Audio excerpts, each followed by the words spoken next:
नमस्कार साथियों, मैं महेंद्र यादव लेकर आ गया हूँ माई फैक्टर। आज हम बात करते हैं महाराष्ट्र और झारखंड के विधानसभा चुनावों की, जिनके लिए निर्वाचन आयोग ने तारीखें घोषित कर दी हैं। वास्तव में ये निर्वाचन आयोग ने तारीखें घोषित नहीं की हैं। इसके साथ ही भारतीय जनता पार्टी ने अपनी पहली चुनावी रणनीति पर अमल शुरू कर दिया है। भारतीय जनता पार्टी के बारे में हम लगातार ये देखते रहे हैं कि बहुत से चुनाव उसने बेहतर रणनीति और सूझबूझ और प्लानिंग के साथ ऐसे चुनाव भी जीते जहां पर उसकी स्थिति बहुत मजबूत नहीं थी।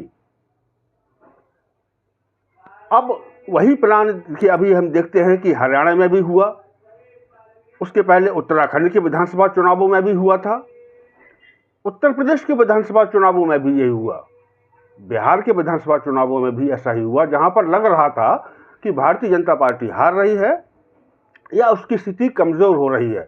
लेकिन उसने अपनी बेहतर रणनीति के तहत उन चुनावों में भी सफलता हासिल की, या जो नुकसान होना चाहिए था उस नुकसान को ज़्यादा से ज़्यादा उस नुकसान को रोक लिया। अब देखिए, महाराष्ट्र में खेल शुरू हुआ है।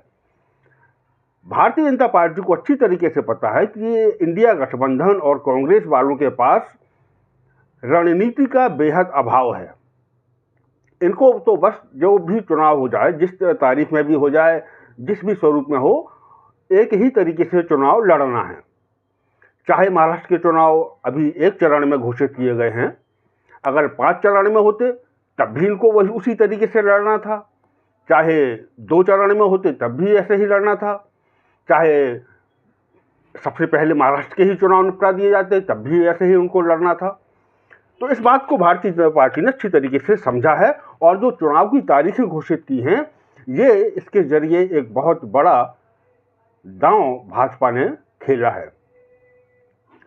हो सकता है कांग्रेस उससे बचने में कामयाब हो जाए, लेकिन अभी तक का अनुभव ये रहा है कि वो कामयाब ऐसे जो दांव होते हैं उनमें कामयाब हो नहीं पाती है। अब देखिए कैसे मैं ये बताता हूँ। भारतीय जनता पार्टी को जहां पर लगता है कि उसके खिलाफ में सत्ता विरोधी लहर बन सकती है, वहां पर वो चुनाव को लंबा खींचने की कोशिश करती है। आप कहेंगे इस हिसाब से तो महाराष्ट्र में फिर, क्योंकि बड़ा स्टेट है, 4-5 चरणों में चुनाव कराए जाने चाहिए। जी नहीं, चुनाव का माहौल बन जाएगा। चुनाव बाद में होंगे, 20 नवंबर को होंगे। तब तक शुरुआती 5 दिन, 10 दिन, 15 दिन तक ये माहौल बनता रहेगा कि बीजेपी के खिलाफ में लोगों का जितना गुस्सा है, वो लोग बातों से, बहसों पर, चौपालों पर, चाय की दुकानों पर वो अपना गुस्सा खत्म कर लेते हैं। और बाद में फिर समय बच जाता है तो फिर उसमें कई और एंगल से भी मतदाता सोचने लगते हैं। भाजपा की जो पक्षधर अपने आक्रामक विरोधियों के सामने चुप रहते थे, उनको भी फिर बोलने का मौका मिल जाता है। ऐसे देखिए कि आमतौर पर किसी चौपाल पर अगर 4-6 लोग खड़े हैं, मिनट 2 मिनट के लिए खड़े हों, और मान लीजिए कि भाजपा का विरोध का वहाँ पर माहौल है, तो कोई एक जो मुखर वक्ता होगा वो 1-2 मिनट में भाजपा को ये 1000 खामियां गिनाएगा, 1000 बुराइयां गिनाएगा, और उसके बाद में चल देगा।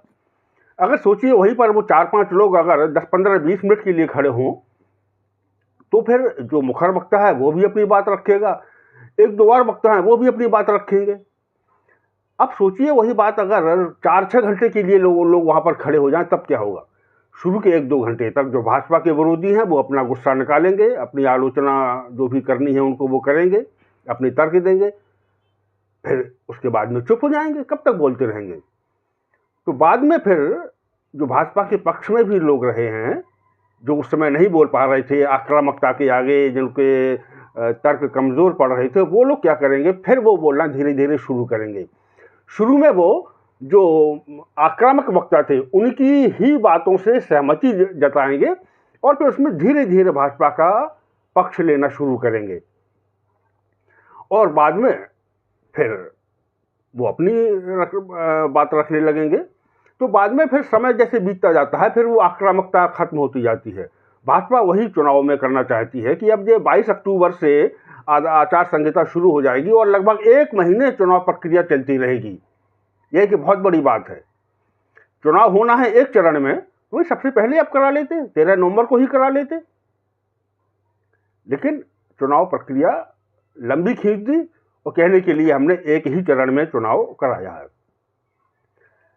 तो ये भारतीय जनता पार्टी का पहला दांव है और अब ऐसे में कांग्रेस 2-3 चुनावों में नुकसान उठा चुकी है।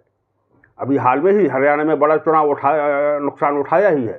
तो कांग्रेस को चाहिए कि अब वो इसकी रणनीति बनाए कि जो भाजपा के विरोध का जो माहौल बना है या माहौल जो बनाने की कोशिश कर रहे हैं या लोकसभा चुनावों के समय बना था, उसको आगे कैसे कायम रखना है वोटिंग के दिन तक। लेकिन जैसा कि मैंने कहा, कांग्रेस इस तरह की रणनीतियों पर विचार करते ही नहीं है।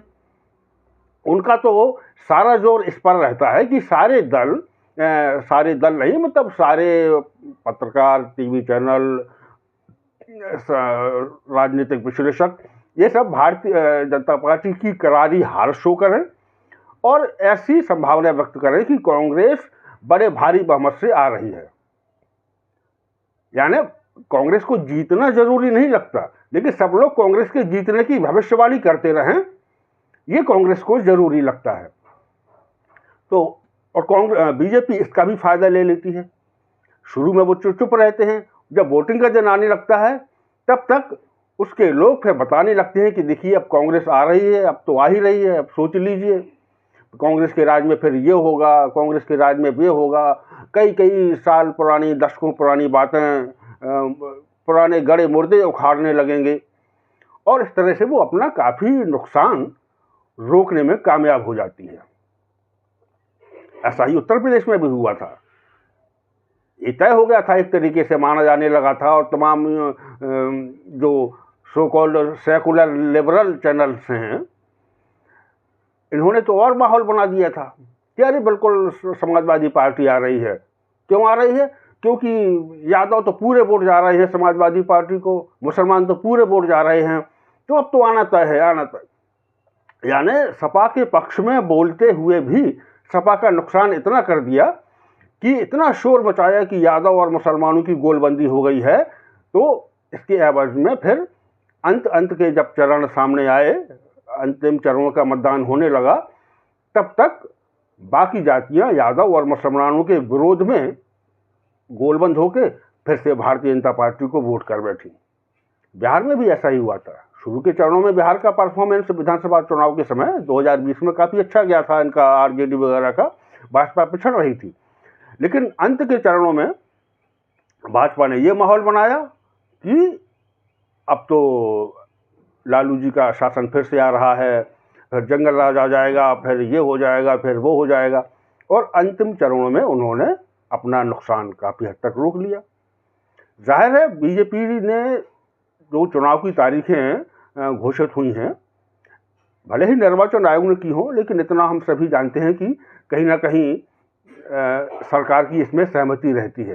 पहले जब भाजपा की नहीं थी तब भी यही होता था, तब कांग्रेस अपने हिसाब से तारीखें घोषित करवाती थी। अब जो है, जो भी चुनाव कार्यक्रम घोषित होते हैं, इसमें भारतीय जनता पार्टी की सहमति रहती है। कई बार ऐसा लगता ज़रूर है कि सरकार से सहमति नहीं है या 1-2 फैसलों से निर्वाचन आयोग जो है वो असहमति दिखा देता है, वो एक दिखाने का माहौल रहता है। बहरहाल 2 तरीके से इन्होंने, भारतीय जनता पार्टी ने अपनी बड़ी चाल चल दी है। अब 1 महीने तक पूरा मोमेंटम बनाए रखना कांग्रेस के लिए बड़ा मुश्किल होगा, और मोमेंटम बना भी रहे तो ये भी ज़रूरी है कि बाद में वो बैक फायर ना करने लगे। अगर आप अपने आप को लगातार जीतता हुआ दिखाते रहेंगे, बहुत मजबूत हो जाएंगे, तो फिर जो सत्ता विरोधी की जो लहर है, सत्ता विरोधी जो सेंटीमेंट्स हैं, एंटी इनकम्बेंसी सेंटीमेंट्स हैं, वो फिर कमज़ोर पड़ जाते हैं। और यहाँ पर दलों का बंटवारा तो हुआ ही है। इंडिया गठबंधन को ये लॉस तो है ही कि एनसीपी 2 टुकड़ में बढ़ चुकी है, शिवसेना 2 टुकड़ में बढ़ चुकी है। तो और एक नुकसान ये भी है कि अब कांग्रेस को लगता है कि ये दोनों दल तो टूट चुके हैं, तो फिर अब सबसे बड़े दल हम हैं, तो हमारा मुख्यमंत्री होना चाहिए। पहले तो सीटों का तालमेल में ही दिक्कत आएगी। कांग्रेस तो चाहती है कि पहले से ही इतनी सीटें ले लो कि मुख्यमंत्री उसका बने, हालांकि उनके पास में मुख्यमंत्री बनाने लायक कोई चेहरा बचा नहीं है। लेकिन कांग्रेस है, इसके बारे में कहा जाता है कि कांग्रेस ने हारने में पीएचडी कर रखी है। बहरहाल अब महाराष्ट्र के चुनाव हैं और अब देखना है कि इंडिया गठबंधन और कांग्रेस किस तरीके से भाजपा की रणनीतियों का मुकाबला करते हैं।